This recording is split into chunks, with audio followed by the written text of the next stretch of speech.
So just to start with, and I think QBRs, as you said, are important, but in my opinion, they should be run by the customers. Why? Because not all the salespeople can be trusted. And I'll tell you why.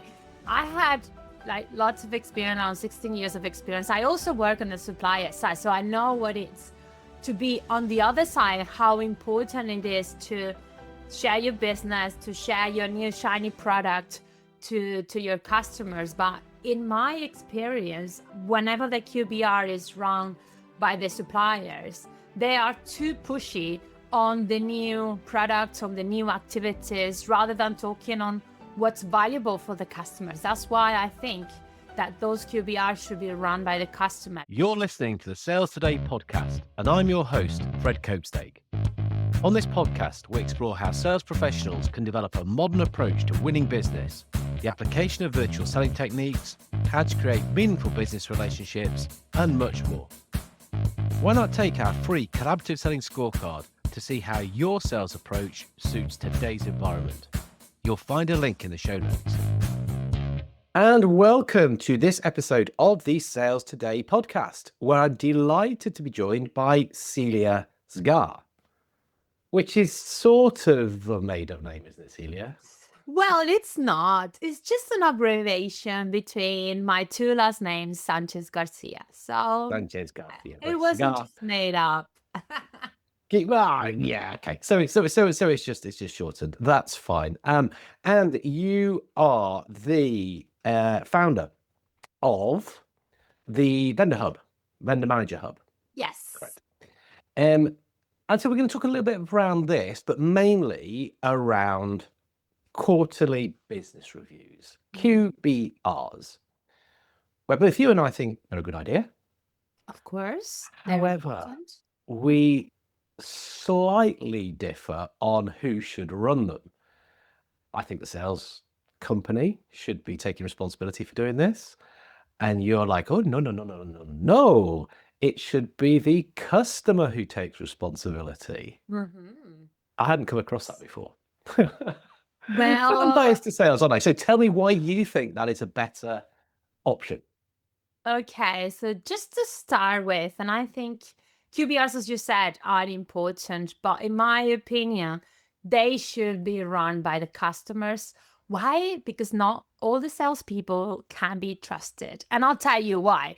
I had lots of experience, around 16 years of experience. I also work on the supplier side, so I know what it's to be on the other side, how important it is to share your business, to share your new shiny product to your customers. But in my experience, whenever the QBR is run by the suppliers, they are too pushy on the new products, on the new activities, rather than talking on what's valuable for the customers. That's why I think that those QBRs should be run by the customer, because the customer should be able to have the voice to share first what are their objectives, what the achievements they have to do, and to ask the suppliers how they can help them to achieve those. If the meetings are run by the supplier, based on my experience, they all end up being just a sales speech or a expensive coffee chat. I'm giggling so much. And we had a chat, didn't we, last week, just getting ourselves ready for this. And when you said our salespeople can't be trusted. Can't be I'm trusted. like, no, that's true. That they can't be trusted not to go into pitch mode and go, well, let me tell you about all our wonderful things. And it's like, well, wait. And then maybe we just take a step back here. What is a QBR? So a QBR, quarterly business review, is we bought something from you, or we have sold something to you, and what you bought from us is outcomes. I mean, I'm very strong on this. Salespeople sell outcomes. So we just need to review that the outcomes that were promised, the value, if you like, that was part of the whole pitch, is being delivered. So we're checking on that and making sure we're making the right progress. I mean, that's how I understand a QBR. Let's just make sure have I got that right? I do, but I'll add some layer on top of that, especially in my experience working for big corporations where there's one supplier that not just providing one service to one specific department, but they are providing different products and services across different departments. So I think it's important to bring in these QBRs not just one service, but all the services that the supplier is doing across all the client portfolios. So to get the management will get an overview on how the supplier is doing holistically. And for that is also important that also the operational meetings are taking place. So we're not going into the QBRs, just bringing issues that could have been prevented before if the operational teams will have this monthly meetings. I think I wanted to raise that because one of the issues that I see of QBRs that don't bring value is because they become maybe too operational because they don't have these operational meetings already in place. Okay, so actually, if I make a connection there, then is what we're saying now is that there are more and more stakeholders involved than ever before to get a decision across the line. More people have got something that they're trying to achieve. Well, they're not disappearing into the background then after the decision's been made, as in, oh, cheers then. Don't worry about me anymore. And it's No, important, they're even if they still- don't actively participate into the QBR, we gather the feedback because it's also important. If we just keep the conversation super strategically without an overview on what's happening in the ground, then you're missing a lot of opportunities as well. So it has to be an aggregation of all from my point of view, I see it as a pyramid. We have in the layer the monthly operational meetings, that's the face-to-face, like the day-to-day activities that are done. And then we have the tactical meeting, which is the quarterly business review, where we are evaluating how the supplier is doing for that specific services across all the different departments. And then we have the top-to-top meeting that's happening once a year. Okay. So pyramid, day-to-day, strategic, tactical. And I'm now thinking what I'll be training salespeople is that if you're going to be successful, it's more than likely you're going to have to deliver some strategic value. So kind of competitive advantage, effectiveness, something at that level. Make sure you're proving it rather than just, yeah, look, we're bimbling along day to day really nicely. Yeah, and make sure that you get the basics right, especially when you're going to a QBR and you're trying to sell new stuff and share. That I get it. You guys are excited about the new product and what it can be done and how you can. I genuinely think that it can help the client, that you're not just doing for the bonuses, that you generally believe that it can help the client. But sometimes the client, what it needs is that to make sure that whatever it's already contracted, it's working fine and it's delivering what they need to deliver internally in their teams. So fix that first, make sure that you do the job, and then the sale will come naturally. Yeah, because you actually have had your fingers burnt doing this, haven't you? Ooh. Where the supplier let you down quite badly, and hung you out to dry, we would say, and that turned up. You're like, no, this is not what I asked you to do. With some of your senior people in the room, is that right? Yeah, and it wasn't like I started with a new client, started from scratch. I kind of designed the QBR deck and I aligned with the internal stakeholders. Okay, this is how our QBR structure is going to be, not just for one specific supplier, but across all the different supplier portfolio. So everyone aligned internally, the executive sponsor, everyone was fine. And then suddenly, like 2 weeks after, we had a QBR that was already set up before I joined in. And the CTO asked me, okay, just align with the supplier, make sure that they're using the new deck, and let's present it together, the QBR. So I was like, okay, fine. So when I had a meeting with the supplier and said, look, this is the new way that we are going to structure the QBRs. First, it was complaining, oh, it's 2 weeks time. We don't have time. We already have this already content. I'm like, I don't care. Just copy paste what the client is asking, like let's try to adopt. At the end, we're kind of trying to get into an agreement to say, okay, this is the points that I need.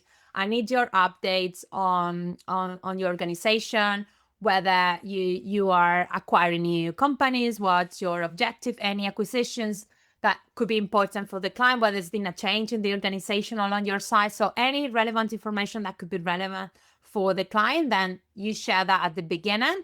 Then we're going to share some commercial updates. So I'll invite procurement for them to present whether any ongoing negotiations or that are doing with the supplier.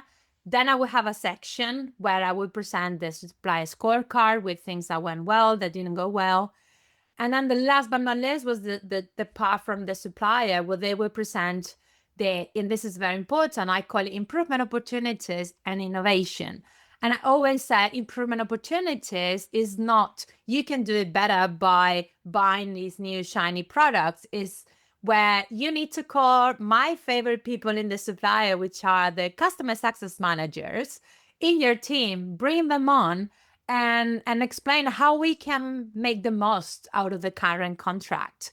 And then once we have all of that, then we may talk on innovation, on new initiatives, but I leave that to the end of the QBRs, because I know if you put that at the beginning, which at the end, plot twist is what happened. The supplier told me like, yeah, don't worry, we'll do that. But we're going to use our slides. I said, I don't care if you want to use your slides. As soon as the information is in, you do it. And it was a supplier presenting. So I arrived into the QBR and suddenly the agenda already didn't match with the one I prepared.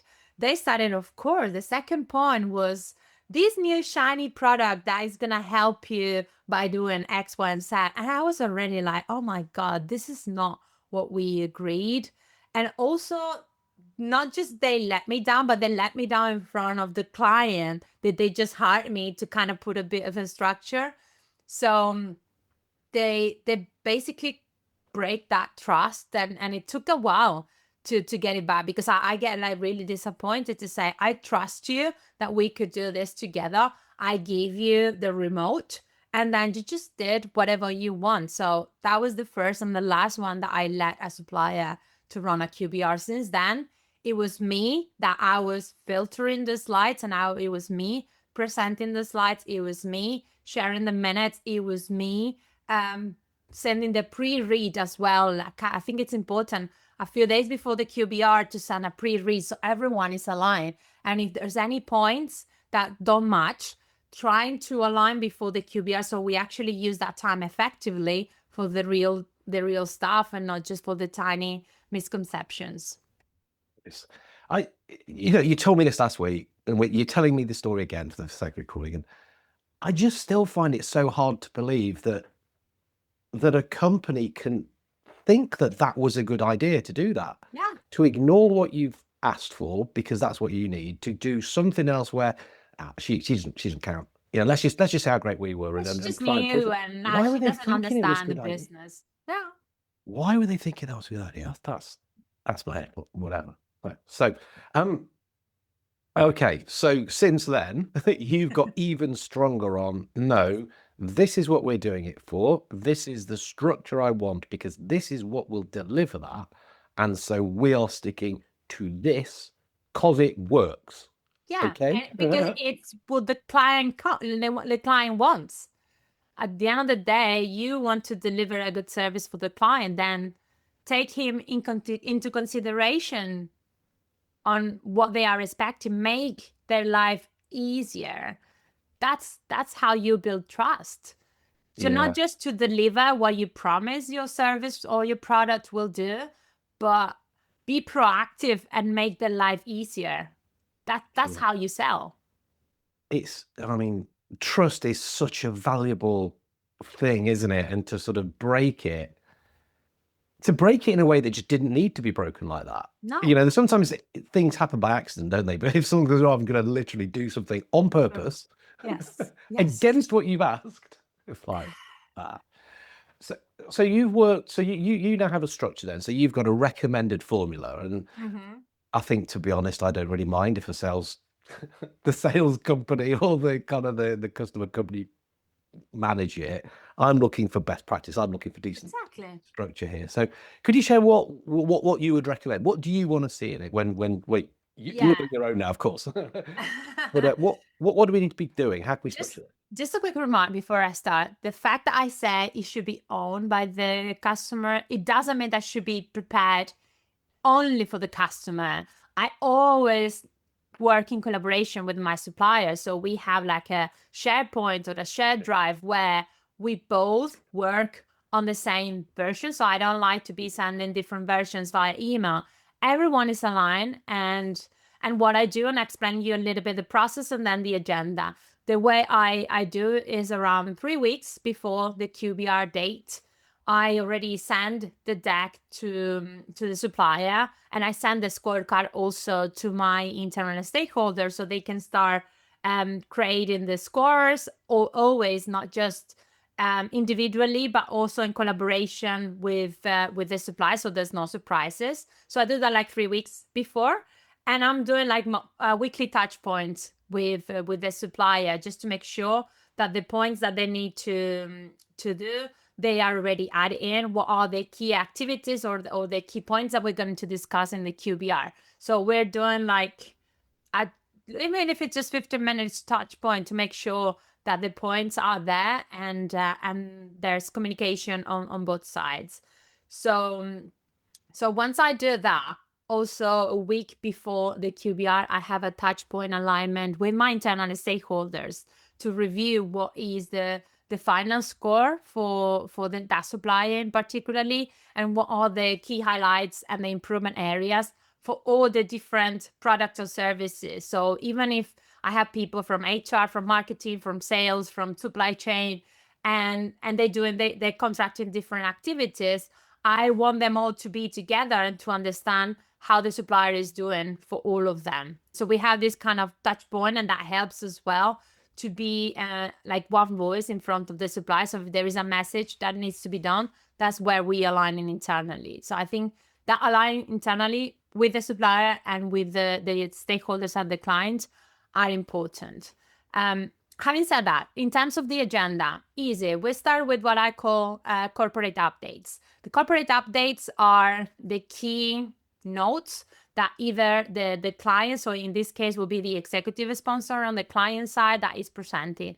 And this will be like key objectives for the year or for the quarter, key programs that they are doing, even if the supplier is not actively participating on those. I think if it is a strategic supplier, sorry, I didn't mention that, this structure works when there is a strategic supplier, not with all suppliers, because I think not all the suppliers need to be treated the same. And if you start with your strategic suppliers with using this structure, then you can adapt and going into more the tier 2 and the tier 3. But I'm mainly working with clients and their strategic suppliers. So if it's a strategic supplier, I think it's important for them to understand the programs that the client is doing and needs to deliver, even if they're not actively participating, but maybe they have a use case that they work with another client and they can share best practices. So I think it's important to share this kind of information as well. Whether there is a change in the organizational team within the client, I think it's important also because sometimes people come and go, teams changes, and it's important for the supplier to understand who they need to talk to in case of any issues. And then the next 10 minutes, it's the same, but on the supplier side. So they go about any updates in terms of financially, how they're doing financially, whether they have acquired new companies or new services that could be relevant for the client, whether there's been a change in the organizational team, in the accounting team. So all these key organizational information. So we use the first 20 minutes to align on that, more or less. After these organizational updates, then I call procurement. So I have my counterpart in procurement, because normally I'm part of what we call vendor management office, VMO. It's normally a team that is transversally, mainly my experience has been within the IT space. And we are basically taking over the relationship with the supplier once procurement has negotiated the contract, has signed the contract. So all the performance and the relationship is moved to this VMO. But in many organizations, it's the procurement team who is managing this SRM, that is called this supplier relationship management. It doesn't really matter who does it, as soon as for me, all these points are covered. So I use this one pager for procurement or for the commercial updates that talks about any ongoing negotiation, RFPs or RFQs that the supplier is participating, any status on the renewals. But it's basically a one page to see what's working well, what's not working well, and what's in the pipeline. Some of the areas, they also include information about POs, but I think this is too operational to cover into a QBR. So I'm not a big fan of including this type of information unless there is an escalation that is important. Because that would be where, and I would understand in the salesperson who would get distracted into taking the conversation around the POs. Yes. When are we getting those? When's this coming in? And it's like, hang on a minute, no, we've gone off down the wrong track here. Yeah, that would be a hard one to keep disciplined. What else then? The corporate updates, the procurement updates, or commercial updates. Then the second one is, the third one is the performance. So as I said, you need to make sure that you measure. You need data to understand, not just say, oh, I like this supplier for this and this, and just use your gut feel. It's important to create a scorecard that you can measure what success look like, to include the key performance indicators that are important for your business. And in my case, in my scorecard, I use the same scorecard for all the suppliers. And this will allow me and my clients to benchmark the supply portfolio across all of them. The only thing that would change, I would be like the KPIs underneath, but all my scorecards have 4 pillars. The operations, which is the day-to-day activities, the SLAs, the uptime, availability time, pickup time. If it is at project delivery, maybe it's like delivery on time, on quality, on budget. You can change it. It depends if it is a type of supplier and what are they delivering. Then we have the partnership. There are more perceptive measures, which will be to rate the collaboration, the communication, whether the accounting team is always open. I mean, I was having a conversation the other day with one of my colleagues that work in a big IT company, and they said, well, the account manager is horrible to us. And honestly, everything that we tell her to improve is like take it back as an offense, and always complaining that is it us, and also complaining, and that could be another episode, like that sentence that someone said, you're not my only client. That is the worst that you can say to a client. I mean, I was an account manager myself, and I was having 5 different clients. Okay, that's normal. But for each of them, I was the only one they had. I mean, even if it wasn't true, but you need to feel the client so special. You can't just say, oh, I don't care, you're not my only client. That's really, really bad. It's not the best. It's not the best line ever, is Especially when they're paying you millions. I mean, it's not peanuts that we're talking about. But anyway, so I measure that part, like how is this relationship, the communication with the accounting team, the flexibility or the adaptability. That's all around partnership. Then I also have an area which is innovation. So the innovation part is whether they are coming with innovative ideas that are not necessarily to sell more, but how to make us more efficient, improvement opportunities. So all these kind of activities that could make, the client more competitive in the market.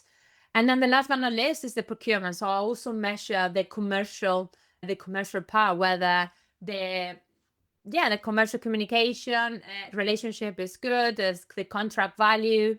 You can also measure some cost savings or cost efficiencies in here. This is for the procurement to rate.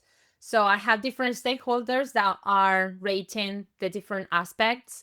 And basically, it's a congregation between 1 to 5, being 1 really bad and 5 exceeding expectations. And at the end, what I do is I collect all the feedback, put a score, and create a 1-pager with what are the key highlights and the improvement areas. So that would be the performance part. Cool. So that's the full structure then. We've got the corporate. And I'm missing 2 more. After the performance. So we have corporate updates on client and supplier side. We have the procurement part, the commercial updates. We have the performance updates. Yeah. And then the last but not least, we have the improvement opportunities and innovation. So this is the section where the supplier is bringing information about how we can be more efficient.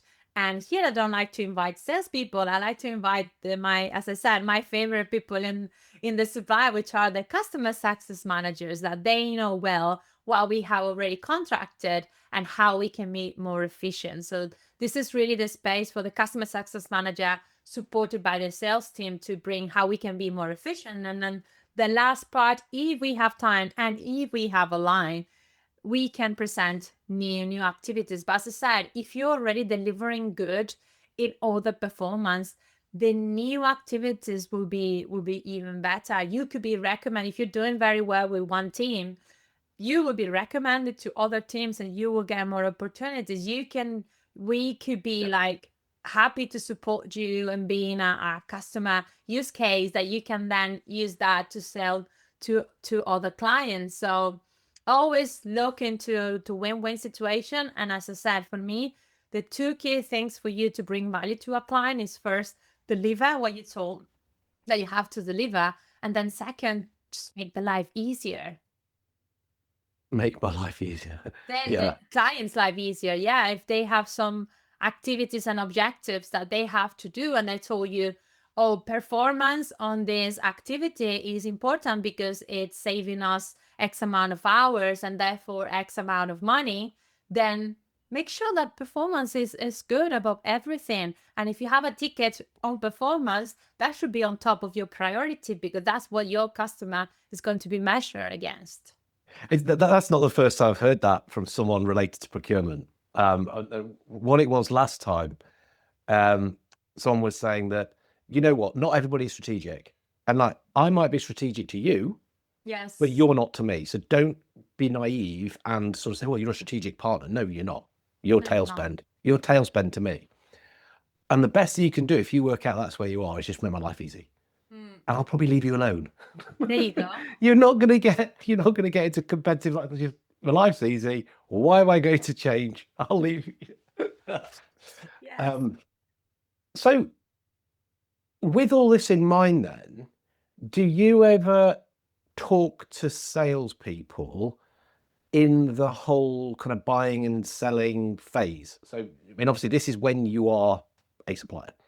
But early doors, do you pop into the process and say, hello, I'll just introduce myself, because if you're successful, this is how it's going to go down. Do you get involved that early, or do you just pop up a bit later once it's all... Normally it's just me popping up. But recently I have to say that I got a few messages on LinkedIn, especially because I'm really active on it, of suppliers that are approaching to me and say, please help us to understand procurement and please help us to sell more and to bring value to clients. So that's definitely an opportunity there. But normally it's other clients that are hiring me to make you put some structure on the supplier management part. Well, no, for me, it's a smart play for a salesperson. Yes. I mean, that's why I've asked you to come along and talk on this, so that salespeople who listen to this can be aware that this is the sort of stuff that is likely to happen, and perhaps increasingly so. You know, companies really want to get their money's worth.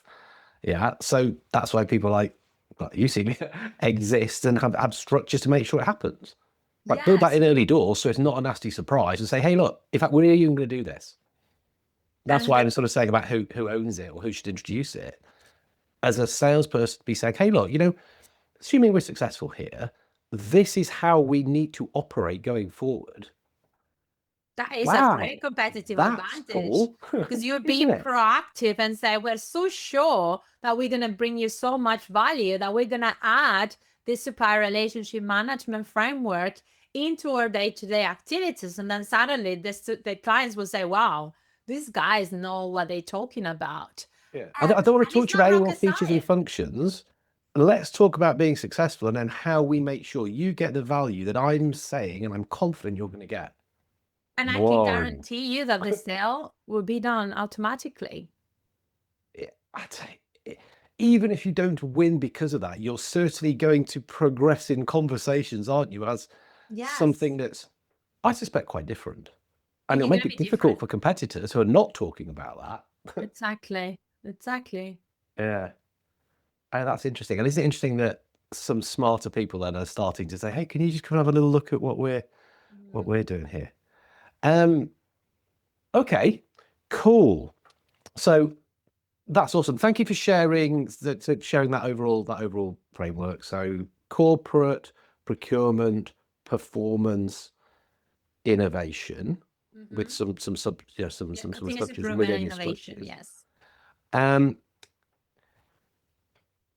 what we got a couple of minutes left. So what things? I mean, we've just kind of given a big hint to sales teams there as a way in which you might want to go about things.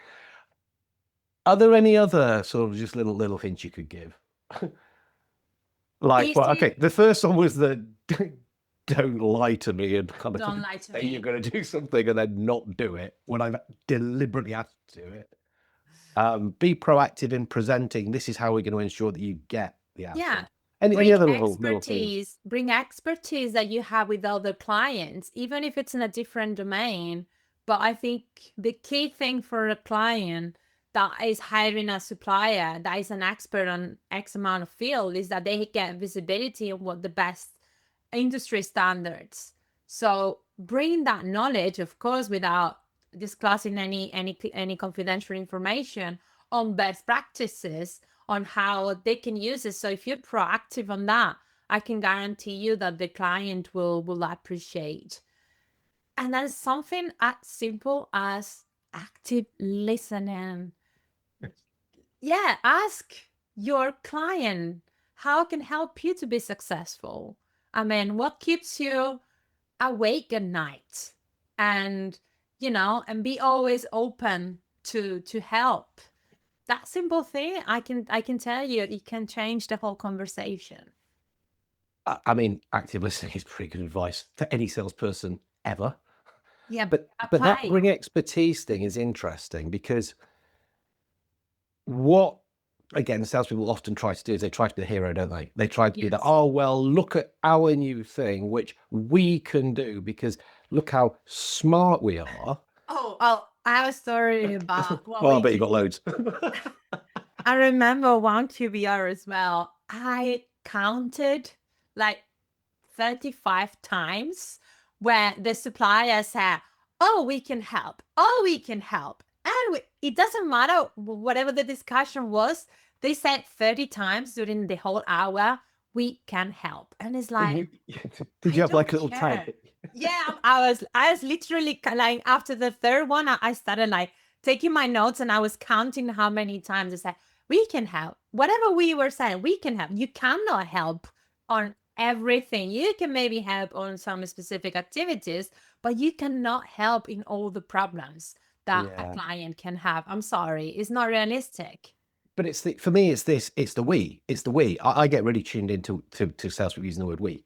We. It's like, okay, credit where credit's due. Far more impressive would be going, oh, Celia, that's really interesting. There's another company we're working with, and they are using this to do this, which it sounds like we're saying. I don't know if that's interesting. You're like, oh, brilliant. Could you set up a meeting with them? Yes, I'd love to understand how they do that. I don't need to be the hero for this. Maybe it was my idea originally. Doesn't matter. But that's what they're doing. That's really powerful. Yes, I'd love to see that. That's how to use that innovation piece, isn't it? Not, in our product roadmap, we're going to have the. Yeah, it's like, oh, I know that a client by using this process with that tool that you're also using, even if it's another domain, they are improving, I don't know, response time by 10%. Oh, well, then I'm interested to see that. Well, let's have a look. Yeah. Because it is another domain. So I wouldn't have thought about it. And guess what? We can cross-pollinate to do that. Exactly. Done. Oh, brilliant.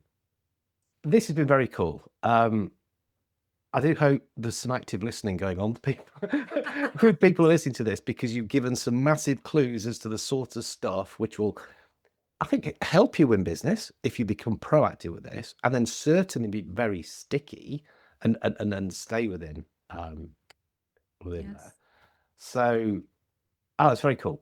Where can people get in touch with you? I think you said you're very active on LinkedIn. So is that the main?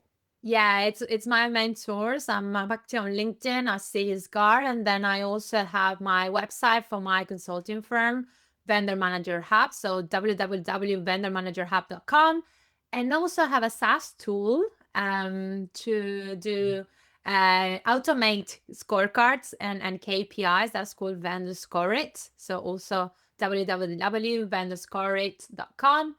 And but yeah, I'll be more than happy to listen to all the stories about the salespeople, listen to if they apply what I said. I'll be interested to get their feedback. So love Oh yeah, no, to. please do. If you're listening and you use some of this, get back to see. So we'll drop links to those things into the Yes. show notes anyway, so people can find them straight away.